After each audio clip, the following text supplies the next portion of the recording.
Ça, c'est mon or. Et mon or, c'est mon argent. Voilà. Les pépettes. N'ayez pas peur, madame, c'est de l'argent honnête. Et honnêtement gagné. Les pépettes. Si aujourd'hui vous n'arrivez pas à développer votre activité, vous n'arrivez pas à atteindre un chiffre d'affaires, vous n'arrivez pas à avoir de nouveaux clients, à vous payer, c'est probablement qu'il y a des croyances qui viennent vous paralyser mais qui sont invisibles, qu'il faut aller travailler.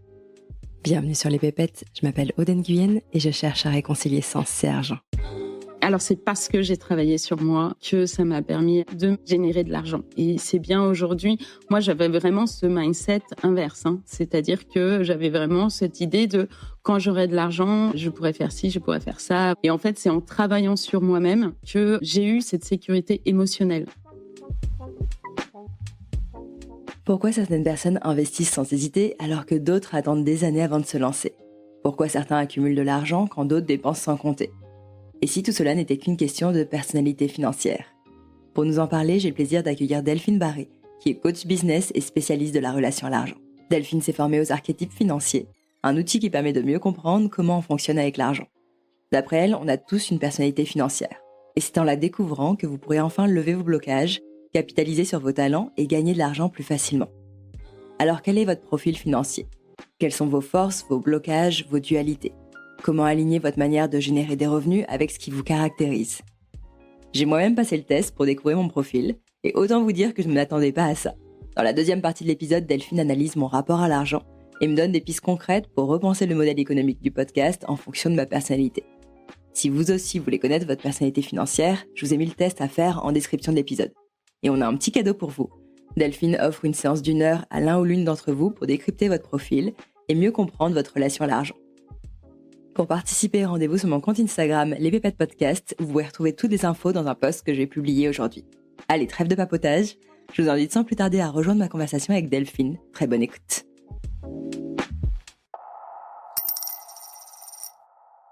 Salut Delphine. Salut Aude. Eh bien, bienvenue sur le podcast Les Pépettes, je suis ravie de t'accueillir. Moi aussi, je suis ravie d'être là aussi aujourd'hui. Merci en tout cas pour cette invitation. Surtout que c'est la première fois que j'accepte de recevoir une personne qui me contacte pour pouvoir intervenir sur ce podcast. Mais il faut dire que tu as réussi à piquer ma curiosité quand tu m'as parlé des archétypes financiers. Alors si j'ai bien compris, on a tous et toutes une personnalité financière.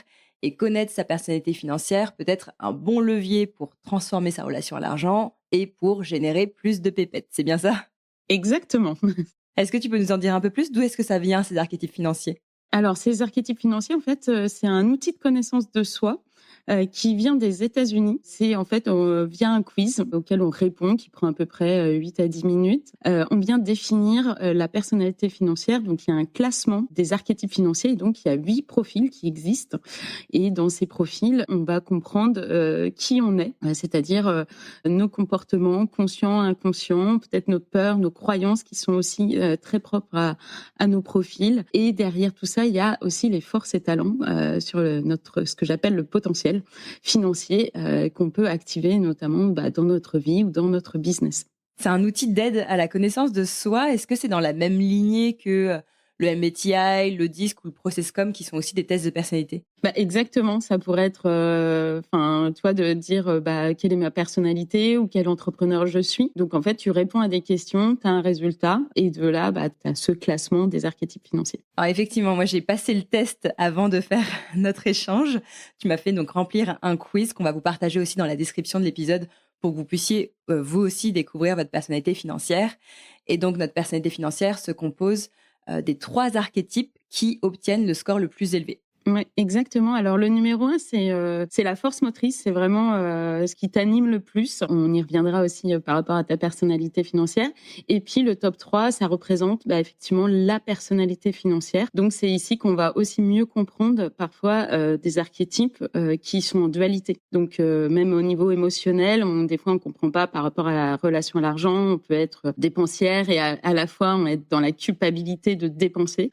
Ça c'est certainement qu'il y a 2 profils qui viennent se confronter. Et je précise aussi par contre que donc c'est intéressant parce que ça peut nous donner des clés de compréhension sur notre rapport à l'argent, des pistes de réflexion, des pistes d'action pour améliorer cette relation à l'argent. Mais par contre, il n'y a pas de fondement scientifique derrière les archétypes financiers.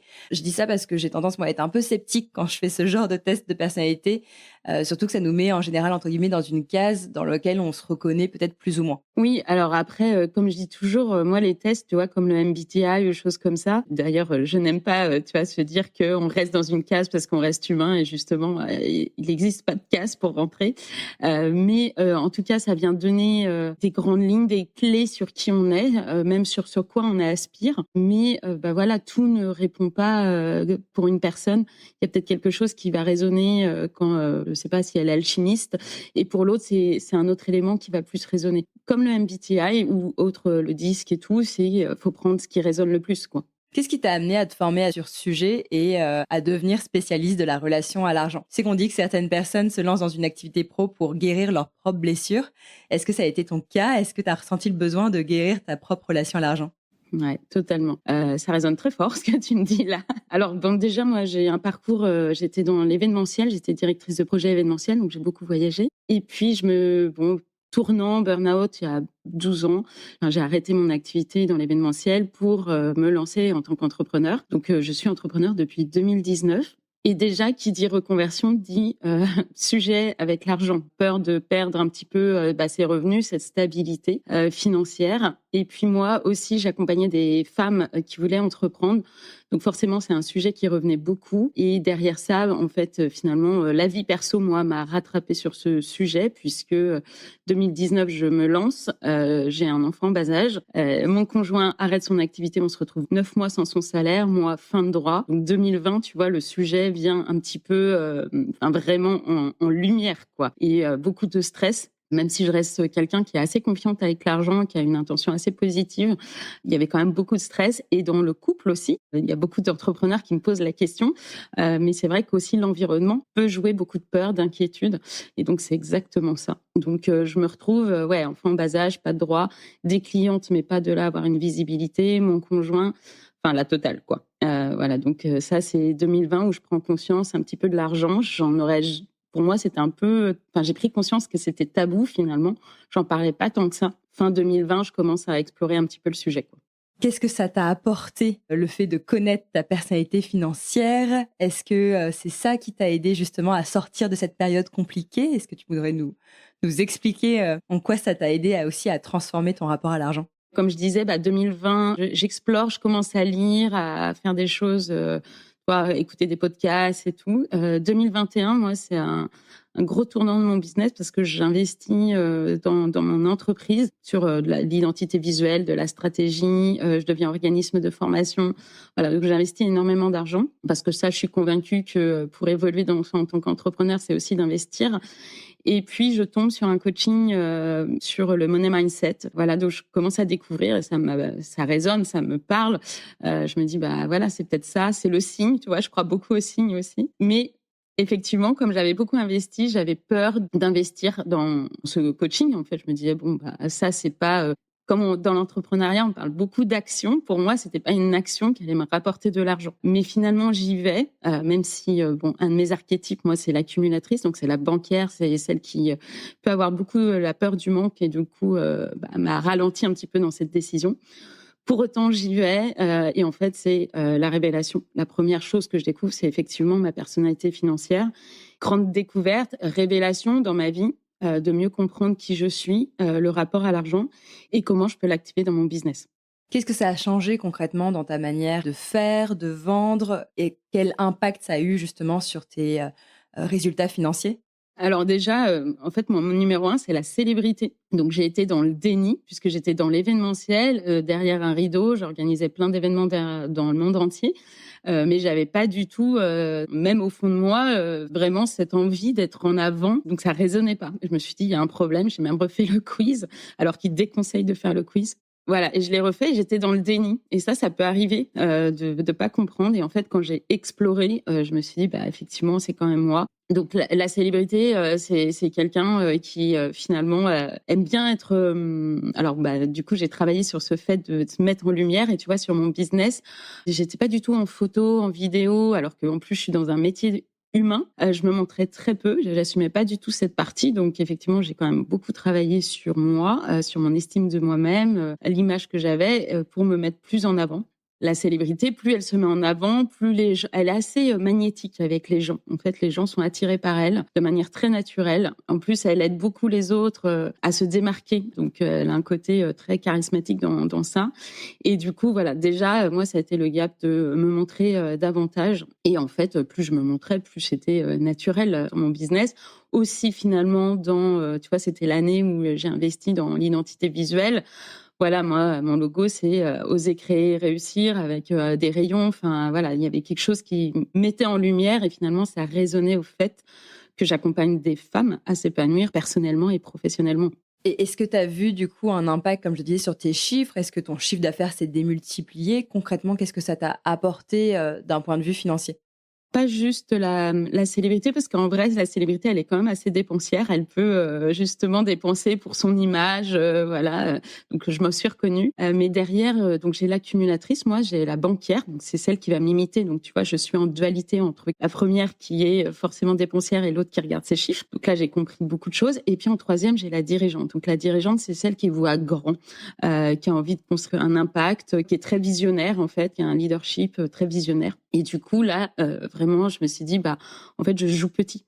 Tu vois, je reste petit et il faut que je développe mon activité. Donc, j'accompagnais à ce moment-là que des femmes dans la reconversion entrepreneuriale pour trouver leur projet. Et puis, en fait, j'ai commencé à développer tout ce qui est coaching pour les entrepreneurs, à faire de l'individuel, du collectif, à être quand même assumer davantage mes prix, à les augmenter, à être plutôt sur un tarif plus premium que voilà, et à commencer à me dire comment je crée cette sécurité. Moi, c'était vraiment mon objectif de créer une sécurité financière et je pense que c'est aussi l'objectif de beaucoup d'entrepreneurs parce qu'on est sinon toujours dans le stress et la pression de fin de mois. Combien je vais me payer en fait. Voilà, j'ai pas assez de clients, j'ai pas assez de chiffre d'affaires, combien je vais me payer. Donc de créer cette sécurité et moi en fait finalement j'ai réussi à la créer et donc à avoir une visibilité de mon salaire de 4 à 6 mois. Bravo pour ça, parce que effectivement, c'est un peu le nerf de la guerre quand on se lance, c'est d'arriver à apaiser sa relation à l'argent et avoir suffisamment de visibilité sur les mois à venir pour être aussi plus sereine. La question que je me pose en t'écoutant, c'est est-ce que c'est ces rentrées d'argent qui t'ont permis finalement d'apaiser ta relation à l'argent, ou est-ce que c'est parce que tu as apaisé ta relation à l'argent que, par conséquent, tu as réussi à attirer à toi plus d'argent aussi et plus de clients? Super question, j'adore. Alors c'est parce que j'ai travaillé sur moi que ça m'a permis de générer de l'argent. Et c'est bien aujourd'hui, moi j'avais vraiment ce mindset inverse, c'est-à-dire que j'avais vraiment cette idée de quand j'aurai de l'argent, je pourrais faire ci, je pourrais faire ça, voilà. Et en fait, c'est en travaillant sur moi-même que j'ai eu cette sécurité émotionnelle. Avant d'avoir une sécurité financière, c'est aussi d'avoir une sécurité émotionnelle parce qu'on le sait, même si j'ai créé une sécurité à plusieurs mois, une visibilité, il y a de l'ascenseur émotionnel dans l'entrepreneuriat. Aujourd'hui, le mindset que j'ai, qui est beaucoup plus positif, dans la résilience, beaucoup plus dans la confiance, me permet, même s'il y a des creux, de me dire je reste optimiste, je continue. Et ce mindset, je l'avais pas du tout. En fait, j'étais vite dans le down, tu vois, l'ascenseur émotionnel qu'on peut avoir et qui est hyper épuisant. Donc, c'est vraiment d'avoir travaillé sur moi, cet état d'esprit qui m'a permis de mettre aussi des actions en place. Alors, en adéquation avec mes objectifs, mais en adéquation avec ma personnalité financière. Donc, ce qui est intéressant de voir, c'est que toi, ça t'a permis, de travailler sur ton état d'esprit, sur ta relation à l'argent, et c'est grâce à ça que ça s'est concrétisé dans la matière, j'ai envie de dire. Ça t'a permis de générer plus d'argent, de trouver plus de clients, parce que tu as réussi finalement à communiquer, à vendre de manière alignée avec ta personnalité financière, que tu as découvert grâce à tes archétypes. D'ailleurs, là, tu nous citais quelques-uns de tes archétypes financiers. Donc, au total, on a dit qu'il y en a 8. Est-ce que tu peux nous les présenter en une phrase? Peut-être que seuls et ceux qui nous écoutent vont déjà se reconnaître à travers certains profils avant même d'avoir fait le test. Et ensuite, on reviendra plus en profondeur sur certains d'entre eux, puisque tu vas aussi passer au crible ma personnalité financière. J'ai hâte de découvrir ça. Alors, pour partager, donc effectivement, il y a 8 profils. Par exemple, l'alchimiste, c'est celle qui a 10 000 idées, qui est très créative. Elle, ça va être un de ses challenges parce que elle a envie de tout mettre en place, mais de structurer ses idées. Et elle est beaucoup dans l'idée et l'impact. Le entre deux lui parle beaucoup moins. Donc, elle peut d'ailleurs abandonner un petit peu parfois des idées qui vont prendre trop de temps. La connectrice, donc qui aime créer des liens, rencontrer, partager. Vraiment, elle, c'est le réseau. Donc des valeurs humaines très fortes autour de ça, qui a pourtant un challenge qui est d'associer, en fait, de monétiser ces connexions. En fait, pour elle, c'est pas logique d'aller monétiser des liens humains. On a la nourricière qui est beaucoup dans la générosité. Donc, on la retrouve beaucoup même aujourd'hui dans des personnalités qui ont fait des reconversions dans l'aide, l'accompagnement, la parentalité, les soins, des choses comme ça. Elle a une beaucoup envie d'aider et ça va être aussi un de ses challenges, d'écouter aussi ses besoins, pas que ceux des autres, aussi d'associer cette aide avec l'argent, ce qui est pas simple parce que on a aussi beaucoup de croyances autour de ça. La célébrité, donc j'ai parlé un petit peu, qui elle est quelqu'un, on l'appelle, en fait elles ont tout un surnom et elle on l'appelle un peu la star, qui est plutôt quelqu'un voilà qui fait très attention à qui elle est, ce qu'elle dégage, pas de manière trop superficielle parce qu'elle va beaucoup aussi aider les autres à se démarquer. Voilà, c'est pas juste strass et paillettes, c'est vraiment aussi elle être plus en avant parce qu'en fait c'est ça, elle est magnétique avec ce côté très naturel avec les autres. Maintenant, c'est un de ses challenges parce qu'elle est beaucoup dans la dépense pour son image, sa beauté, des choses comme ça. Et du coup, elle pense pas trop à long terme, par exemple. On a la dirigeante, on l'appelle la créatrice d'empire, donc qui voit grand, qui a vraiment une vision, elle est très visionnaire et elle embarque les gens. C'est quelqu'un de très, dans le leadership. Elle aime beaucoup être embarquée, fidéliser les gens et que les autres, en fait, c'est pas juste créer un empire toute seule aussi, c'est vraiment, je le fais, je sais pourquoi je le fais et elle aime beaucoup fédérer les autres. Elle peut avoir cette croyance de travailler dur pour réussir, c'est un de ses challenges pour elle. L'accumulatrice, donc la banquière, qui elle est très proche des chiffres, très prudente, trop prudente parfois parce qu'elle va ralentir d'autres profils.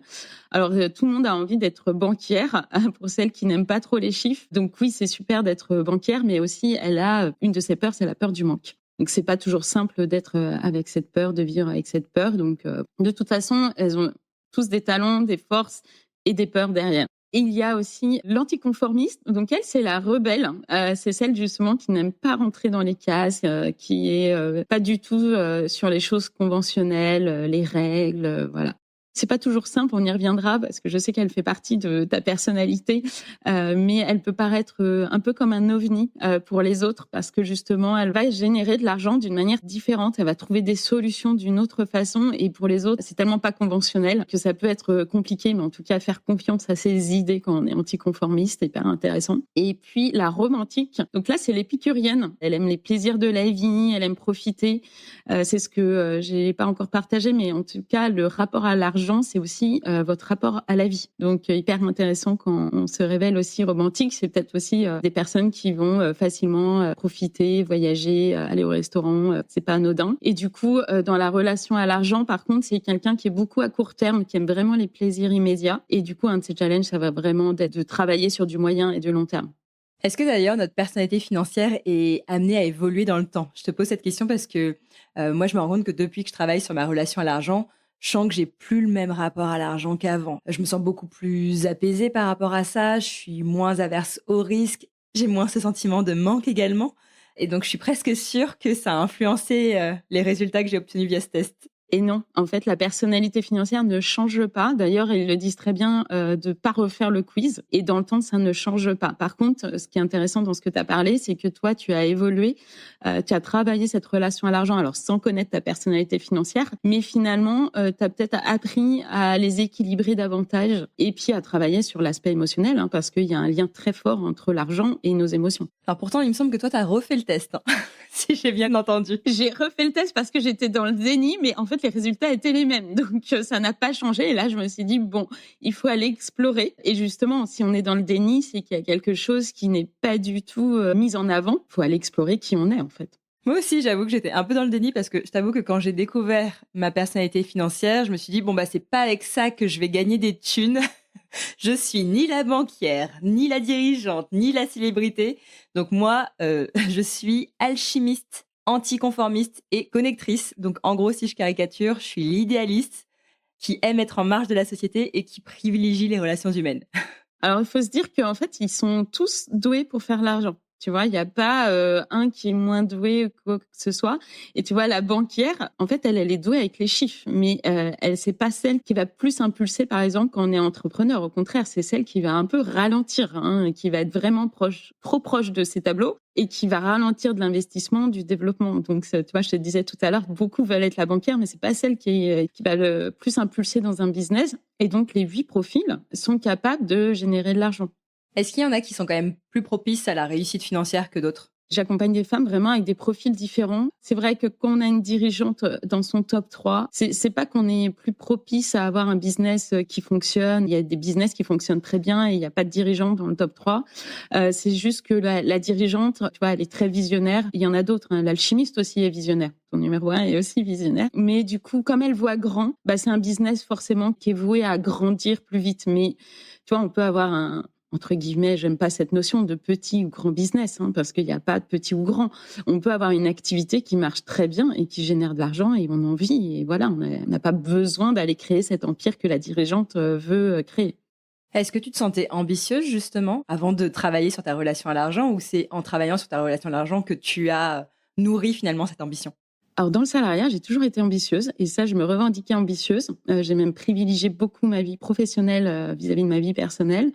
Et puis, en devenant maman, je me suis dit, non, je n'ai plus d'ambition. Vraiment, c'est ma vie perso qui prime avant tout, ce qui est vrai finalement.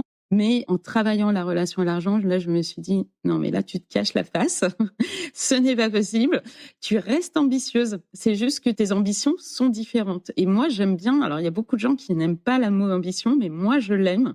C'est aussi d'assumer ses ambitions en tant que femme, en tant qu'entrepreneur et de les écouter. Il y en a beaucoup qui disent moi je suis pas ambitieuse, comme si c'était mal, c'était mauvais. Non, en fait, vous avez le droit d'avoir des ambitions et de les écouter et d'aller vers ces ambitions. Et c'est ce qui fait que vous allez créer une entreprise à la hauteur de vos envies en fait et développer, atteindre des objectifs. Donc je pense que quand on est entrepreneur, au final, il y a des ambitions derrière. Est-ce que ce genre de test, c'est utile uniquement pour les entrepreneurs ou est-ce qu'on a intérêt à comprendre son profil financier, peu importe son activité professionnelle ? C'est très ciblé pour les femmes. La personne qui a créé ça et qui m'a formée aux États-Unis, c'est vraiment dédié aux femmes. Après, moi, je l'ai fait à mon conjoint et tout ça. Ça parle aussi énormément aux hommes. Donc, je sais que moi, j'ai des clientes qui le montrent à leur couple et c'est intéressant. Maintenant, en soi, le quiz a été créé pour des femmes, tu vois. Donc, je ne saurais pas dire pourquoi. C'est utile à partir du moment qu'on a envie de travailler sa relation à l'argent. Si finalement on est salarié et on a envie d'en savoir plus sur notre personnalité et peut-être si on a des projets personnels, que ce soit tout seul, en couple, c'est hyper intéressant. Moi, maintenant que je l'ai en main, je me dis, mais en fait, cette personnalité financière, on devrait presque l'avoir au moment des études, tu vois, sortie des études. Parce que même là, ça définit beaucoup de choses sur nous. C'est un peu comme une partie inconnue qu'on ne connaissait pas. Et du coup, on la découvre. C'est une révélation. Donc, il y a pas d'âge, il n'y a pas de situation idéale. Moi, c'est vrai, c'est parce que j'accompagne des femmes entrepreneurs et je trouve que c'est hyper intéressant d'aller activer son potentiel dans son business. Il n'y a pas d'âge, il n'y a pas de situation idéale. Qui est derrière justement la création de ce test ? Tu dis que tu t'es formée aux États-Unis, c'est-à-dire que tu as été aux États-Unis pour être certifiée sur ce test de personnalité ou alors tu as suivi une formation en anglais ? Alors, elle s'appelle Kendall Summerwalk, voilà, et donc c'est l'unique formation qui existe. Ça s'est fait en ligne, je n'ai pas été aux États-Unis, j'aurais bien aimé, mais voilà. C'est en ligne et c'est tout en anglais. C'est hyper intéressant parce que c'est aussi beaucoup de personnes dans le monde entier, on se retrouve en fait, donc hyper riche.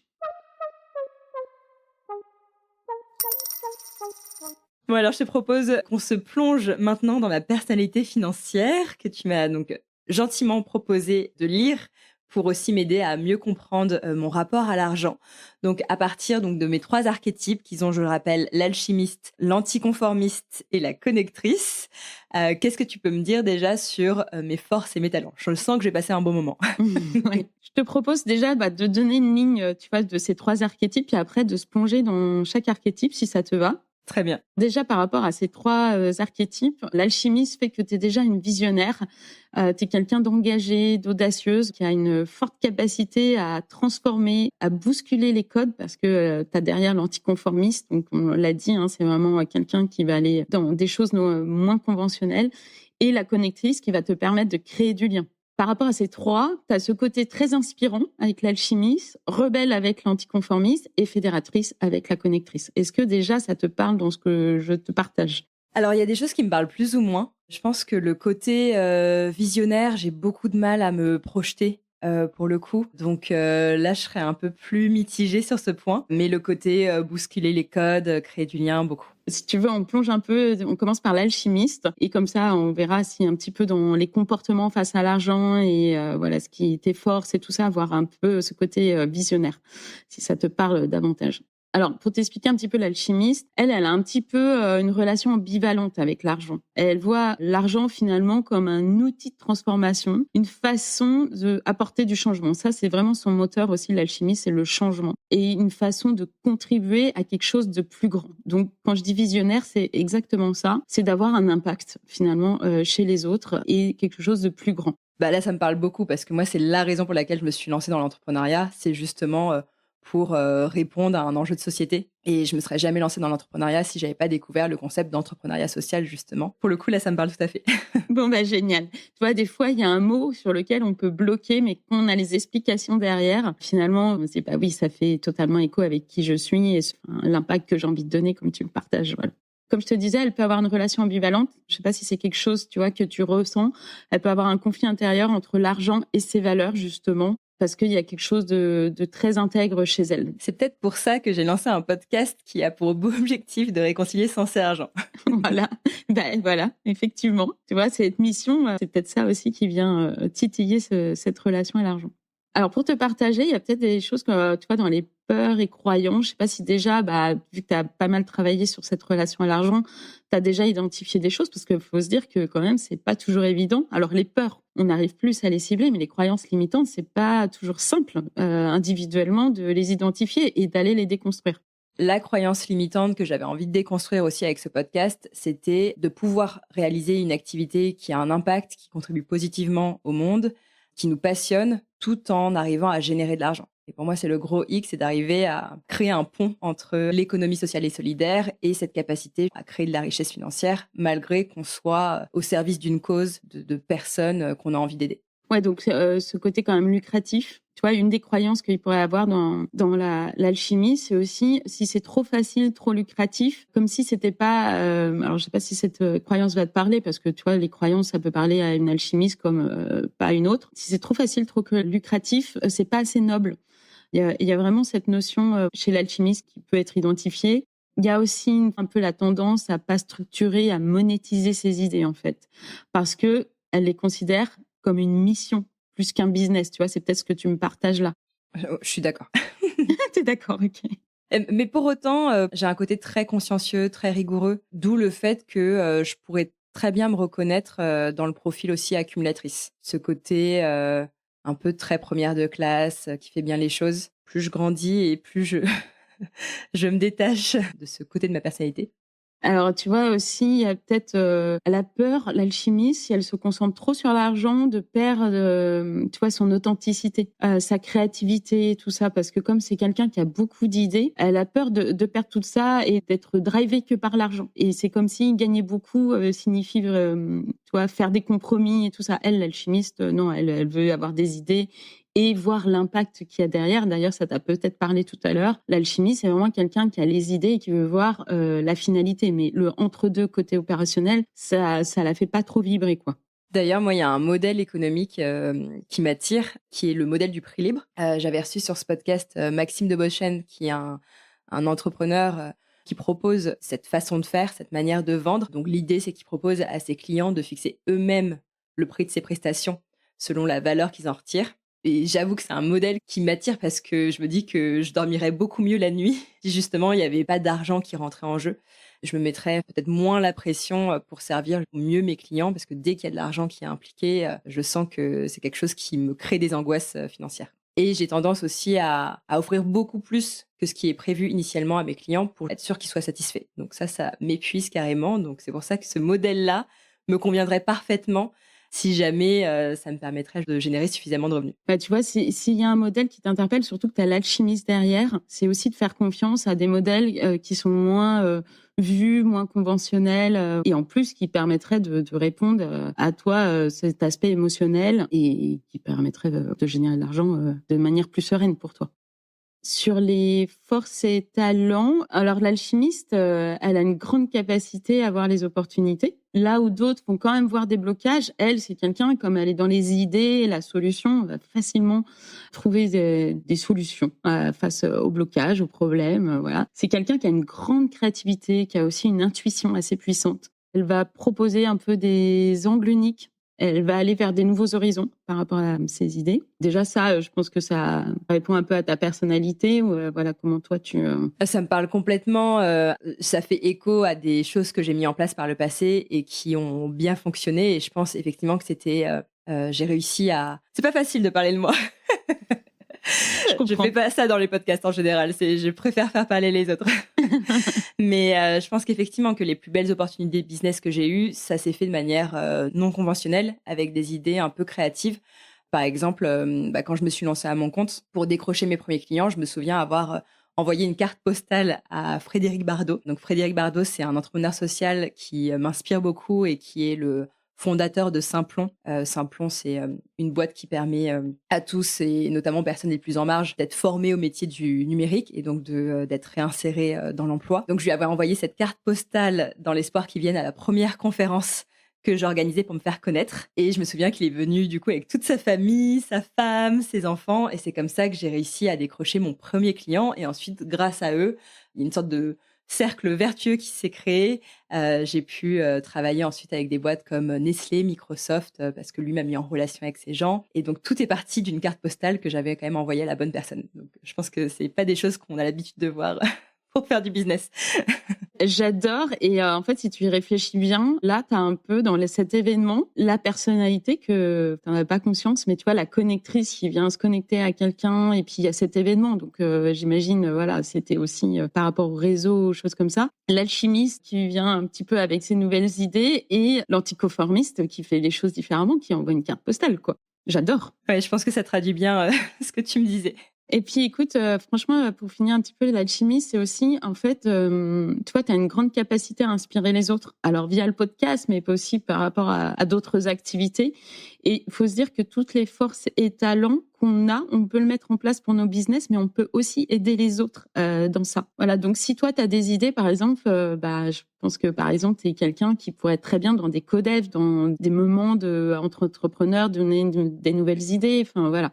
Donc, c'est aussi pas que pour soi, c'est aussi pour les autres. Et du coup, dans les deux cas, ça se monétise. Voilà. L'alchimisme, il y a vraiment cet impact positif, le changement que tu as envie de créer, mais c'est aussi de faire rentrer l'argent avec cet impact positif. Une fois que j'ai conscience de mes forces, donc de cette capacité à avoir des idées, à avoir envie de créer un impact positif et à m'appuyer sur ma capacité aussi à créer du lien, la question c'est comment j'arrive aussi à monétiser tout ça. Comment est-ce que je peux m'en servir concrètement pour revoir mon modèle économique, surtout qu'on est dans des choses très liées justement à l'impact, à l'humain. Donc il y a un côté, enfin moi qui me dérange, un côté un peu monde monde bisounours. Mais la question que je me pose toujours, mais c'est comment je fais de la thune à partir de ça, quoi. Et effectivement, une fois qu'on connaît sa personnalité, qu'est-ce qu'on en fait, tu vois? Donc ça, c'est vraiment, bon, moi, je vais en coaching forcément à creuser et m'adapter au business. Mais par exemple, tu vois, dans le cas du podcast, bon, je sais que tu as créé, alors peut-être qu'il y a des choses que tu as déjà faites, mais par exemple, de créer des épisodes qui sont un peu différents de, je sais pas, les grands mythes de l'argent ou intégrer une dimension totalement sur les croyances limitantes, sur le côté émotionnel, pour avoir des sujets plus impactants, engageants, même si j'ai écouté des épisodes, donc je pense que tu es déjà dans ça, mais il y a peut-être encore des next steps. Et puis, tu peux aussi, l'alchimiste, bon, il faut aller justement, elle va peut-être avoir des nouvelles idées la suite à cet épisode, mais associer ton podcast, par exemple, à un projet qui est différent. Tu as parlé d'événements, tu as parlé d'un programme, ça pourrait être un livre, pour donner encore plus de puissance à tes idées et les monétiser de manière différente. Est-ce que ça te donne des idées, justement? Alors oui, le côté créer un écosystème autour du podcast, c'est des questions là que je me pose en ce moment. Enfin, je pense que notre échange arrive déjà au bon moment parce que ces dernières années, j'ai testé plein de manières différentes de générer de l'argent. Donc que ce soit à travers les conférences en entreprise, les séminaires, des ateliers aussi collectifs, des accompagnements individuels, là des collaborations avec des marques plus récemment. Et aujourd'hui, je sens que j'ai besoin justement d'arriver à identifier la manière la plus fluide de générer de l'argent. Donc, je recherche cette fluidité dans ce que je fais, dans ce que je propose, dans les relations que je crée aussi. En fait, c'est ça qui est compliqué, c'est quand on a beaucoup d'idées, finalement, on va explorer plein de choses, plein d'opportunités. Mais là, j'ai au contraire besoin de me recentrer. Donc, comment j'arrive à me recentrer quand on a un profil alchimiste? C'est effectivement un des challenges de l'alchimiste, forcément, c'est qu'elle est beaucoup dans l'idée. Tout ce qui est un peu structuration, mise en place, c'est moins les choses qui vont faire vibrer. Je précise aussi qu'il y a ce côté où j'ai l'impression de toujours recommencer de zéro et du coup de pas capitaliser sur ce que j'ai créé par le passé. Tes idées, en fait, elles émergent et tout. Et puis, voilà, tu vois, je le disais, en fait, on peut vite s'ennuyer d'une idée si on voit que ça va prendre trop de temps, il y a trop de process. En fait, il va y avoir... Elle est dans la créativité. L'alchimiste, en fait, elle doit soit s'entourer d'autres personnes, tu vois, qui sont plus dans la structuration, l'organisation, l'opérationnel, qui vont te permettre, tu vois, peut-être s'associer finalement dans des projets pour que tu aies la structure, ou alors te faire accompagner dans cette structure d'idées ou déléguer carrément les choses. Et c'est intéressant, l'alchimiste aussi, je parle d'associations, quand il y a des binômes, ou trinômes parfois, des associations dans des entreprises, que y ait le côté très terre à terre, par exemple la dirigeante ou l'accumulatrice, et que l'autre soit alchimiste, parce qu'en fait là on est vraiment en fusion, tu vois, de quelqu'un qui a des idées, qui est plus visionnaire, avec, bon, la dirigeante est aussi visionnaire, mais elle se met beaucoup en action, là où l'alchimiste est beaucoup dans les idées, d'être complémentaire. Si on est deux dirigeants, ça choque, tu vois. Et donc, dans ces associations, c'est quand même intéressant d'aller chercher des profils différents. C'est intéressant parce que toutes les deux, on a des profils complètement différents. Donc, si je te suis, ta personnalité financière pourrait être un bon match avec la mienne. Exactement. On va peut-être s'associer, Delphine. Super, écoute, grâce au podcast. Donc, ça peut être intéressant, effectivement, de faire passer ce test de personnalité financière avec des personnes avec lesquelles on a envie de travailler, de collaborer, pour voir si on a un bon match et si on arrive à se compléter. C'est marrant parce que je me suis jamais considérée comme une personne créative, mais en te donnant un peu tous ces exemples, je me rends compte qu'on peut être créatif sans pour autant être une artiste. Oui, c'est pas forcément le côté artistique. Moi aussi, c'est marrant, tu vois ce que tu as dit. Je me suis toujours dit, je suis pas créative. Et pour autant, alors j'ai pas d'alchimiste dans mon top 3. Je sais plus quel numéro il est, mais j'adore être fusée d'idées, choses comme ça. Voilà, j'ai assumé que en fait, j'avais plus de créativité que je ne le pensais. Je pensais que j'étais plus opérationnelle. Non, en vrai, j'adore avoir des idées. Alors, pas autant qu'une alchimiste qui est un numéro 1. C'est génial aussi d'écouter cette créativité. Et vraiment, tu peux t'en servir et pour toi et pour tes clients, les autres qui t'entourent, et d'assumer en fait ce côté créatif. Tout à l'heure, je te disais qu'un modèle qui m'attirait en ce moment, qui m'interpellait, c'était le modèle du prix libre. Mais par rapport à tout ce que je t'ai dit avant, c'est comme si à nouveau je recommençais de zéro, au lieu de capitaliser sur des modèles que j'avais déjà pu tester par le passé et qui avaient bien fonctionné. Est-ce que je suis pas justement dans ce côté à nouveau alchimiste où j'ai encore envie de mettre en place quelque chose de nouveau, plutôt que là de se dire, bah non, là il est temps, soit que je me fasse accompagner, soit que je m'entoure de personnes qui sont plus dans la structuration pour m'aider déjà à faire le point, à voir ce qui a fonctionné, ce qui n'a pas marché, et à capitaliser, à construire sur ce qui a fonctionné pour renforcer mon modèle économique. Ouais, alors là, tu vois, moi, c'est plus là le coaching business au-delà du money mindset, mais vraiment, je pense que si c'est des modèles, ce que tu as déjà mis en place marche, moi, je ne pourrais que te conseiller de continuer, de pas aller tout transformer, même si tu peux garder ce modèle en tête et peut-être que tu vas en faire quelque chose, mais d'aller consolider cette partie-là, en tout cas d'aller au bout, en fait, de structurer, d'organiser, voilà, de automatiser, je sais pas jusqu'où, voilà, tu as envie de mettre en place les choses et de peut-être déléguer des parties, se faire accompagner là-dessus, et va jusqu'au bout, et peut-être ce nouveau modèle va venir à un moment donné. Mais voilà, si en tout cas tu as lancé des choses, je peux que t'inviter à aller jusqu'au bout. Après, j'oblige jamais personne, mais attention à recommencer à zéro, parce que là, on remet de l'énergie dans quelque chose qui est nouveau. Et alors c'est génial, hein, l'alchimiste, elle va adhérer au départ, mais si ça prend un peu trop de temps et que ça donne pas les résultats, elle va se décourager. Hein. Ok, donc je retiens d'apporter plus de structure pour compenser mon côté alchimiste à partir de mes autres archétypes financiers, donc l'anticonformiste et la connectrice. Est-ce qu'il y a d'autres pistes d'action ou de réflexion que je peux tirer pour renforcer ma capacité à générer de l'argent? Avec l'anticonformiste, comme j'ai expliqué tout à l'heure, c'est celle qui est rebelle, hein, qui refuse un peu les règles établies sur tout, en fait, hein, même dans la vie. Peut-être que tu vois, c'est quelque chose que tu ressens. Elle déteste en fait l'idée de devoir suivre un chemin traditionnel notamment pour gagner sa vie, hein, ça va jusque-là. Et du coup, elle n'a pas envie d'être enfermée dans des codes rigides. Ce que j'ai partagé aussi, c'est qu'elle peut être vite considérée, en fait, celles qui sont anticonformistes sont souvent une partie éteinte de leur personnalité, notamment, on n'a pas trop parlé, mais de l'éducation. En fait, on nous a appris de pas faire de vagues, hein, surtout en tant que femme, de pas trop se montrer, tout ça. Donc, c'est dur d'être anticonformiste, d'être différente. Mais bon, une fois qu'on apprend qu'on est anticonformiste, voilà, c'est aussi alors de prendre des risques innovants, parce que c'est ce qu'elle va aimer, mais mesurés, forcément. Alors, c'est là que ça va être un peu en dualité par rapport au nouveau modèle, tu vois. Justement, elle peut avoir une vision business un peu différente, de proposer des modèles complètement alternatifs, disruptifs, tu vois. L'enjeu, c'est vraiment de écouter ses intuitions, là encore, de rentrer dans un jeu qui est différent, de mener ses propres règles dans son business, quoi. Est-ce que tu as des exemples de modèles qui sortent de l'ordinaire ? Effectivement, moi, j'ai accompagné une cliente qui a suivi un peu, on se dit tous, c'est super de faire des masterclass, c'est le meilleur moyen de vendre, ça marche pour les autres, donc ça marche pour moi. Et elle avait l'anticonformiste numéro 1. Et donc, elle a été suivre un petit peu ce process masterclass. En fait, ça s'est bien passé, mais elle a fait capoter le truc. C'était pas du tout, d'ailleurs, au moment de parler de son offre, cafouillage total. Elle était pas du tout à l'aise, en fait, avec le format. Et finalement, c'est peut-être d'autres manières pour elle qui étaient de vendre, au lieu de aller s'aligner sur des choses qu'on a vues, que l'autre nous a dit de faire, ou qu'on sait que ça marche pour un tel.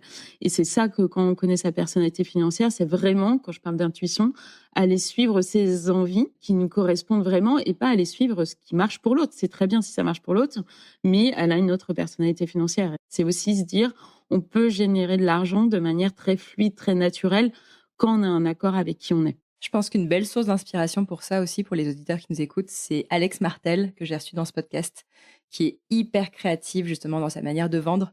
Et je pense qu'il y a effectivement ce côté très anticonformiste. Oui, tu as aussi Caroline Mignot. Enfin, je connais pas sa personnalité, mais je pense qu'il y a des personnalités comme ça qui font des choses à contre-courant, quoi.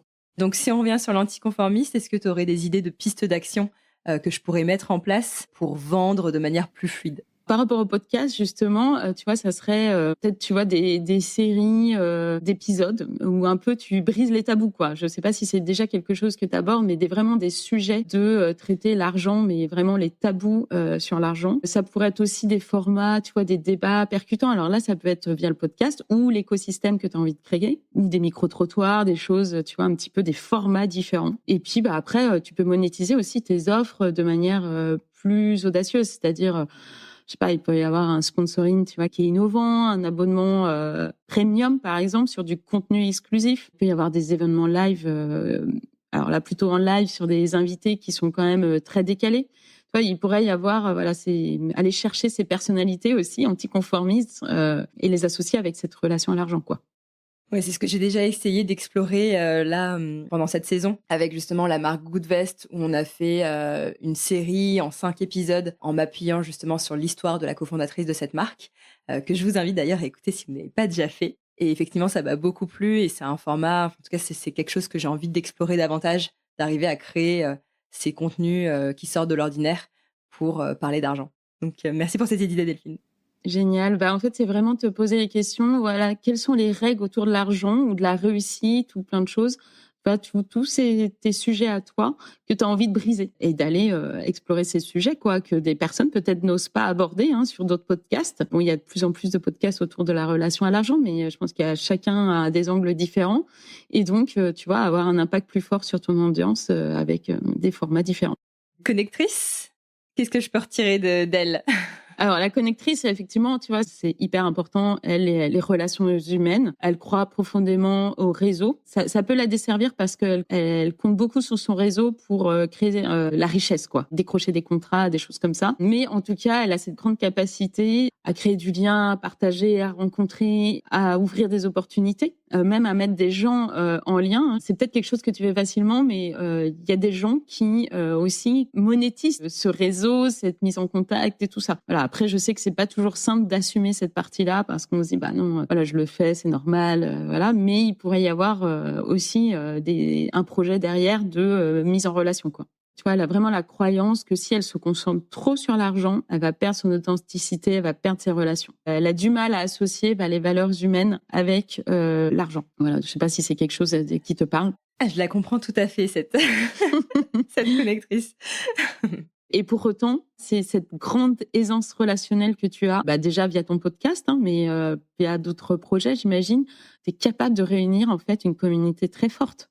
Et en plus, tu vois, elle a quelque chose, vraiment, ses moteurs, c'est l'optimisme et la foi. Elle est très positive par rapport aux choses et aux personnes et aux liens. Donc, plus tu vas créer des liens, plus l'argent va circuler aussi naturellement dans ta vie. Mais voilà, c'est aussi d'être OK, de s'autoriser même à associer les relations humaines avec l'argent. Je pense que c'est le mot, être capable de s'autoriser, parce qu'il y a aussi beaucoup de peur derrière le fait d'assumer, de prendre sa place. Justement, à partir de ces profils, est-ce qu'il y a des freins, des blocages financiers, des autosabotages dont je dois avoir conscience pour réussir à les dépasser et à assumer pleinement ces traits de ma personnalité? Sur les freins, sur les blocages, c'est ce que je partageais, c'est vraiment, en fait, elle a peur de paraître trop intéressée par l'argent. Elle va créer ses liens et sans se dire je suis pas intéressée, alors qu'au final il y a toujours un intérêt derrière. Mais c'est vraiment travailler cette croyance que tu ne vas pas perdre l'authenticité qui tu es vraiment en monétisant ton réseau ou en développant une offre autour de ça. C'est aller vraiment déconstruire une croyance qui s'associe trop à la relation, les relations humaines avec la relation à l'argent. Pour le coup, moi, je pense que j'ai pas de problème à demander de l'argent, mais c'est plus une fois que je l'ai reçu, où là, du coup, je vais me plier en 4 pour m'assurer, comme je disais, de la satisfaction de mes clients. Alors, c'est peut-être justement ce fait d'offrir, de donner plus de valeur, c'est propre beaucoup à la nourricière. Donc, probablement que tu l'as un peu derrière. Si je regarde là les résultats de mon test, dans mon top 5, j'ai aussi la nourricière et l'accumulatrice. En accumulatrice, tu vois, tu en parlais tout à l'heure, donc proche des chiffres et tout, donc elle est juste derrière. C'est vrai qu'on cible le top 3, mais c'est pas anodin si elle est derrière. Et la nourricière, elle est beaucoup dans la générosité. Donc, elle va donner plus de valeur aux autres. Ça va toucher d'autres sujets sur l'estime de soi, la confiance en soi et l'affirmation de soi, parce que quand tu travailles ta relation à l'argent, on a parlé beaucoup de la partie émotionnelle, mais il y a aussi ce triangle de travail sur soi et finalement, alors ça peut être aussi sur d'autres profils, l'estime de soi, la confiance en soi, où l'affirmation n'est pas que propre à la nourricière. Mais bon, la nourricière a tendance à faire « je te connais, donc je vais faire moins cher, vas-y, tu viens gratuit parce que machin ». Il y a toujours un peu tout ça, cette générosité. Et puis, ce que je partageais, reste aussi sur l'estime de soi, l'image qu'on a de soi-même. Et du coup, ça vient travailler la valeur, en fait. Et ça, tu vois, moi, c'est un des sujets sur lesquels je travaille, puisque avec mes clientes, vraiment, révéler sa propre valeur, c'est pas évident. Donc, ça vient toucher ce sujet de l'estime de soi. Et du coup, plus on va aller le travailler, plus d'ailleurs on peut augmenter ses tarifs, on assume encore ses tarifs. L'affirmation de soi aussi, c'est vraiment hyper important dans l'argent, c'est d'aller poser un cadre, aller poser des limites. Tu vois, peut-être que c'est compliqué pour toi aujourd'hui. Comme je te disais, là, concrètement, moi, j'ai aucun problème à facturer cher.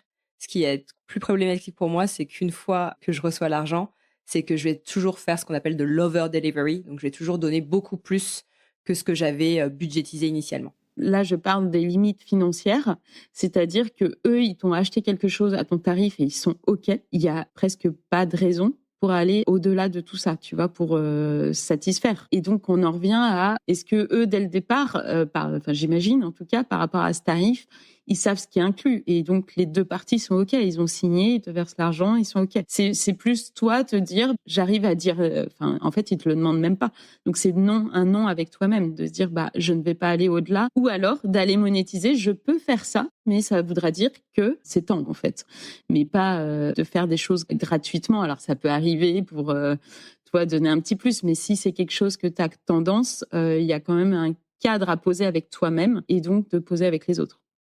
Si on revient sur la connectrice, est-ce qu'il y a d'autres pistes que tu pourrais me partager pour monétiser le podcast ? Alors, la connectrice, elle va être très forte pour aller créer une communauté engagée. Donc, j'imagine, tu vois, c'est déjà le cas aujourd'hui, mais il y a peut-être quelque chose à aller chercher encore plus loin. Et puis, c'est peut-être aussi créer la plateforme podcast, mais ça pourrait être ça se fait beaucoup aujourd'hui, des communautés, un Slack privé, voilà, des choses à côté. Voilà, ça pourrait être des pistes pour la connectrice. Aussi des collaborations qui sont peut-être plus stratégiques avec d'autres podcasteurs ou des experts, tu vois, autour de l'argent, autour du mindset, de l'entrepreneuriat, voilà. Aller chercher d'autres collabs là-dessus. Et puis, on revient un petit peu aussi à ce que j'ai partagé tout à l'heure, peut-être des événements, que ça soit en ligne, en présentiel, pour fédérer, réunir, connecter en fait ton audience avec des thématiques que tu as envie. Tu vois, l'alchimiste, l'anticonformiste, elles ont peut-être envie d'aller plus loin et d'aborder d'autres sujets, des thématiques fortes, quoi. C'est intéressant parce que souvent, je me retrouve effectivement, sans le vouloir, parfois à animer des événements. On vient me chercher, disons, alors que je pense que moi, comme je te dis, je suis bourrée de peur et donc je le vis très mal finalement d'être sur le devant de la scène, disons. Mais à chaque fois, je me retrouve à prendre le micro et à parler des gens. Donc, je vais devoir creuser ce point-là. Ouais, et puis peut-être que alors il y a pas la célébrité. La célébrité, elle pourrait être en peur, mais adorer être sur scène. Par exemple, moi, ça a été le cas d'avoir peur. Tu vois, j'étais dans l'événementiel, tout le rose derrière un rideau. J'avais été à un événement à la mairie de Bordeaux et tout, donc première fois sur scène avec je ne sais combien de personnes. J'étais en stress, mais en fait, ça m'a mis en ébullition, quoi. Là où la connectrice, elle va peut-être aimer organiser cet événement, connecter les gens, qu'il y ait du réseau et tout ça. Tu vois, tu prends le micro via le podcast, mais c'est peut-être moins ta zone de génie. Et pour autant, si les gens viennent te chercher, c'est que il y a quelque chose à aller explorer, quoi. Est-ce qu'il y a des choses que je peux tirer de mes archétypes pour apprendre à mieux gérer mes finances personnelles et à les faire fructifier? Tous les archétypes financiers ont un challenge, c'est de mieux suivre et mieux gérer son argent. Et moi, dans l'accompagnement individuel, c'est un des sujets parce que quelle que soit ta personnalité financière, c'est vraiment d'avoir une intention avec l'argent. Moi, je dis, en fait, l'argent, il faut qu'il devienne ton meilleur ami. Donc, je fais souvent l'exercice, je l'ai fait en masterclass hier, de dire, pense à quelqu'un qui t'est cher et vraiment considère cette amitié déjà, quels mots te viennent par rapport à cette amitié et comment tu peux transformer, avoir cette relation avec l'argent comme si tu aurais ta meilleure amie ou ton meilleur ami devant. Si on n'a pas d'intention positive avec l'argent, justement, il faut aller travailler. Ça, ce n'est pas grave aujourd'hui, mais il y a des gens qui, dès le départ, vont avoir des mots de stress, de peur, d'inquiétude, alors que pour les autres, d'autres archétypes qui sont plus confiants avec l'argent vont être plus sur de la liberté, du plaisir, de la joie, des notions. Donc, il y a vraiment aussi travailler sur cette intention positive et après, vraiment le considérer comme son meilleur ami, c'est-à-dire en prendre soin. Si on est quelqu'un qui n'ouvre pas les factures, qui ne gère pas, qui n'a pas de suivi budgétaire, que ce soit personnel, professionnel. Voilà, ça, c'est vraiment un challenge pour tous les profils. Donc forcément, tu vois, une accumulatrice, elle a déjà un tableau. Mais j'ai des accumulatrices qui peuvent être appelées par d'autres archétypes et qui, j'ai le tableau, mais je le gère pas au quotidien ou je fais pas ma comptabilité très, très régulièrement. Et donc, en fait, plus on est dans les chiffres, dans la relation à l'argent, on regarde nos suivis budgétaires, parce que là, c'est très pragmatique, plus on va être sereine et confiante, tu vois. Et j'ai vraiment des personnes qui vont se dire, tiens, j'ai regardé mon suivi budgétaire, où j'en étais et tout va mieux, quoi. Et en fait, ce qui provoque du stress, c'est de pas savoir, c'est pas de regarder. Donc, quels sont les archétypes financiers qui vont avoir tendance à regarder davantage les chiffres? L'accumulatrice, clairement. La dirigeante, elle a quand même cette envie de créer grand. Je crois que c'est les deux principaux qui vont être sur les chiffres, tu vois. Et au contraire, quels vont être ceux qui vont avoir tendance plutôt à repousser l'argent? La romantique, qui elle est plus l'épicurienne. Donc elle, en plus, tu vois, je l'ai partagée, elle est sur du court terme, donc forcément, elle va pas chercher. Elle dépense, elle sait pas trop. L'anticonformiste aussi. Il y en a, en fait, elles sont confiantes, mais elles regardent pas. Elles sont dans le déni. Pour les personnes qui nous écoutent, est-ce que le fait de connaître leur personnalité financière va leur permettre de mettre le doigt sur leurs forces, mais aussi sur leurs challenges, sur les croyances limitantes qu'elles peuvent avoir, ou est-ce qu'il y a un travail à faire derrière pour aller identifier ces freins financiers, ces autosabotages qui peuvent freiner notre activité et notre capacité à générer d'argent? Alors déjà, la personnalité financière va beaucoup aider puisqu'il y a des peurs et des croyances qui sont très associées à un profil. Tout le monde a des blocages, mais le travail de croyances limitantes, c'est pas quelque chose qu'on peut mettre de côté parce que c'est quelque chose qui est invisible, inconscient. Si aujourd'hui, par exemple, vous n'arrivez pas à développer votre activité, vous n'arrivez pas à atteindre un chiffre d'affaires, vous n'arrivez pas à avoir des nouveaux clients, à vous payer, c'est probablement qu'il y a des croyances qui viennent vous paralyser, mais qui sont invisibles, qu'il faut aller travailler. Et ça, tu vois, moi, j'étais la preuve de me dire, en 2020, à me dire... OK, bon, il y a des sujets, je suis stressée et tout ça, mais j'ai pas de problème avec l'argent. En fait, on a tous une relation avec l'argent et c'est pas parce qu'on a des chiffres sur un compte bancaire que on a une relation à l'argent qui est de confiance et sérénité. Moi, j'appelle ça le mindset riche et le mindset pauvre. C'est-à-dire qu'il y a des gens qui peuvent avoir beaucoup d'argent sur un compte et ils ont un mindset pauvre, ils sont dans la peur de manquer, la peur de ne pas avoir assez. L'idée, c'est vraiment d'aller travailler ce mindset riche pour aussi générer de l'argent et devenir riche. En parlant de mindset riche, il y a beaucoup de coachs spécialisés dans la relation à l'argent qui parlent de manifestation, de loi de l'attraction, d'abondance financière, donc toute cette dimension énergétique autour de l'argent. Quel lien, toi, tu fais entre les archétypes et tout cet aspect énergétique? Je fais pas de lien parce que je suis quelqu'un de très terre à terre et pour autant j'ai été explorer un petit peu ces sujets-là et que je trouve que c'est complémentaire surtout. Enfin voilà, il peut se passer des choses et j'y crois parce que même si je suis très terre à terre, je pense que l'argent de toute façon c'est quelque chose d'énergétique. Donc si on est dans la peur du manque, qu'est-ce qu'on va faire? On va provoquer le manque.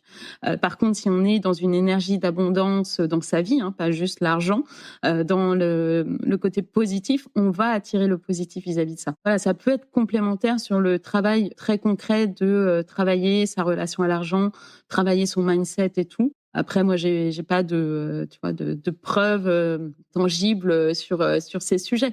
Et je connais des personnes qui ont allé travailler sur de la manifestation, mais que ça n'aboutit pas forcément jusque là où elles voudraient, quoi. Est-ce qu'on peut s'appuyer aussi sur cet outil pour définir sa raison d'être, donc le sens qu'on donne à son activité professionnelle? Ouais, alors je trouve que c'est assez intéressant ce que tu poses comme question. Et tu vois, si on avait cette personnalité financière dès le début, je pense que ça donnerait des clés sur cette raison d'être. Parce que on l'a vu, en fait, il y a plein de sujets qui vont autour. Il y a nos moteurs internes. Tu vois, comme toi, le changement positif, l'impact que tu as envie de donner, c'est quand même des choses très fortes, un driver très fort, quoi. Donc ouais, je pense que ça s'associe très bien au travail de raison d'être. Merci Delphine pour toutes ces clés que tu nous as apportées aujourd'hui. Moi, ça m'a beaucoup aidé, mais j'espère que ça aidera aussi les auditeurs et les auditrices à en savoir un peu plus sur leur fonctionnement avec l'argent. Pour finir, j'aime bien finir mes échanges avec cette question. Delphine, quelle est ta plus grande source de richesse? Les gens. Les gens qui m'entourent, et je vais être plus précise, les femmes, et leur épanouissement pro, perso, et c'est vraiment ça qui me drive et qui m'enrichit au quotidien. Alors, dans lequel de ces archétypes financiers vous vous reconnaissez? Si vous voulez connaître votre propre personnalité financière, je vous rappelle que le test est disponible en description d'épisode.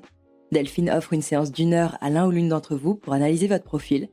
Pour tenter votre chance, rendez-vous sur mon compte Instagram, Les Pépettes Podcast, où vous pouvez retrouver toutes les infos à ce sujet dans la publication du jour. Cet échange m'a fait réaliser qu'il n'y a pas qu'une seule façon de monétiser ses projets. Et au lieu d'appliquer des recettes toutes faites qui marchent pour les autres, la vraie question à se poser, c'est est-ce que cette manière de vendre vos produits ou vos services vous correspond vraiment?